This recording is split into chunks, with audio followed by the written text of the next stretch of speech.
12장은 그리스도인들이 살아가야 할 마땅한 삶에 대해서 언급합니다.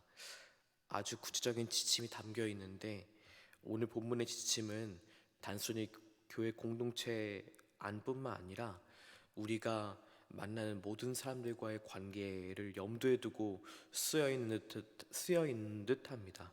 한 절 한 절 같이 보고자 합니다. 15절에는 즐거워하는 자들과 함께 즐거워하고 우는 자들과 함께 울라라고 되어 있습니다. 바울은 그리스도인들이 다른 사람을 대할 때 어떤 태도를 가져야 하는지를 이야기하면서 가장 먼저 이야기한 것이 바로 감정을 나누라고 이야기합니다. 즐거울 때 즐거워하고 울 때 같이 울라는 것입니다. 공감하는 라는 것이죠. 근데 사람 본성이 그러기 쉽지 않습니다.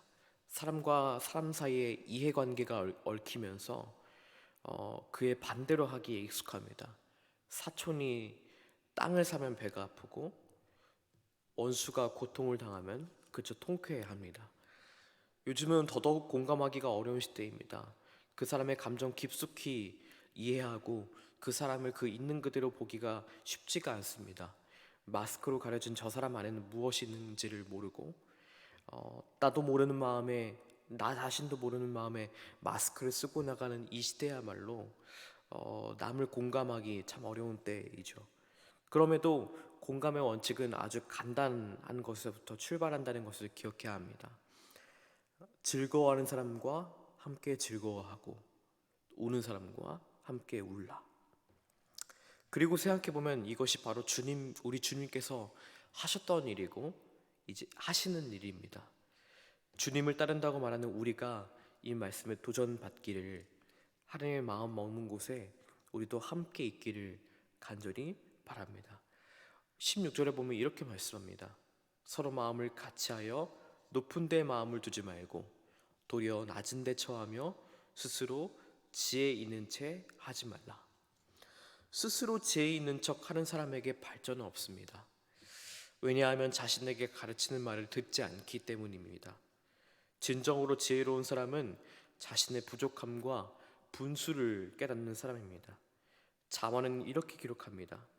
훈계받기를 싫어하는 자는 자기의 영혼을 경히 여김이라 견책을 달게 받는 자는 지식을 얻느니라 라고 되어 있습니다. 지혜로운 사람은 자신이 필요한 것이 무엇인지를 깨달은 사람입니다. 그러나 어리석은 사람은 그 말이 거슬리는 사람인 것이죠. 지혜 있는 척하는 태도를 가지면 다른 사람들과 마음을 같이 하기가 어렵습니다. 그러나 배우려는 태도를 지니면 한 마음을 품고 같이 하기가 수월해집니다. 그래서 우리는 우리의 부족한 점이 무엇인지를 알아차리는 지혜가 필요합니다. 이 교훈은 단순히 사람과의 관계뿐 아니라 하나님과의 관계에서도 동일하게 적용됩니다. 잠언 1장 7절에는 이렇게 기록합니다. 여호와를 경외하는 것이 지식의 근본이거늘 미련한 자는 지혜와 훈계를 멸시하느니라 라고 되어 있습니다. 지혜를 간구하는 우리가 되기를 바랍니다. 이제 다음 본문인데요, 17절부터 21절까지는 한 덩어리로 묶일 수 있는 말씀인데 한 가지 주제를 가리킵니다. 바로 미워하는 사람, 갈등을 일으키는 사람, 원수를 어떻게 대해야 할지에 대해 말씀합니다. 근데 오늘 말씀은 조금 독특합니다. 원수의 필요를 채우라고까지 말씀하니 말이죠. 인간의 본성으로는 도저히 따를 수 없는 명령입니다. 그런데 이 계명을 하나님이 먼저 본을 보이셨습니다.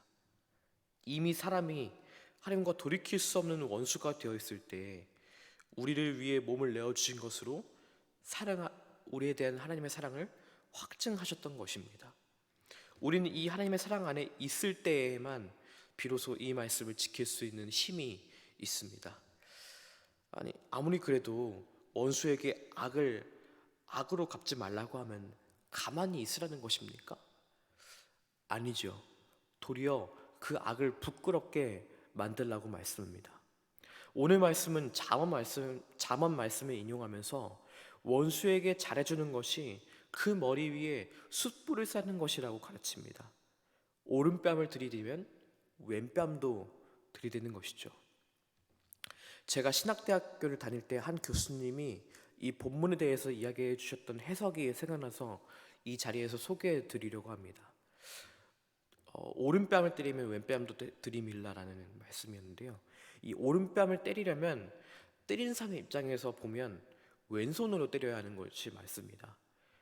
근데 이 당시에는 뭐 왼손잡이가 그렇게 통용화되고 상용화된 때가 아니었고 흔치 않았으므로 오른손잡이가 오른뺨을 때렸다고 생각해 봅시다. 그러면 상대가 오른손으로 나의 오른뺨을 때리려면 손바닥이 아니라 손등으로 때려야 합니다. 이거야말로 엄청난 모멸감이죠.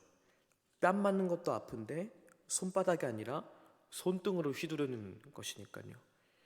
그리고 이런 식으로 뺨을 때리는 것은 노비나 종에게 때리는 방식이었습니다. 그야말로 때리는 사람이 맞는 사람에게 모멸감을 주기 위해 때리는 것이라고 볼 수 있죠.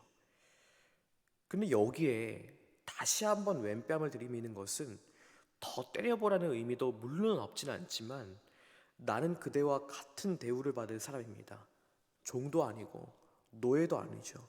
손등으로 맞을 노예가 아니라 나는 손바닥으로 맞을 사람입니다. 우리 같이 사람 대 사람이니 사람 대 사람으로 봅시다. 이런 뜻으로 해석할 수 있다는 겁니다. 저는 이 해석을 듣자마자 탁월한 해석이구나라는 생각이 들었습니다.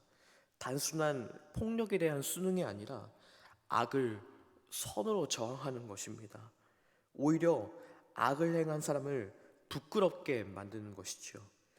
한 대 맞을 일을 부끄러움으로 갚아주는 것입니다. 근데 반면 악을 악으로 갚으면 그것은 폭력을 일으킵니다. 왜냐하면 사람의 심리가 한 대 맞으면 절대 한 대로 갚고 싶지 않습니다.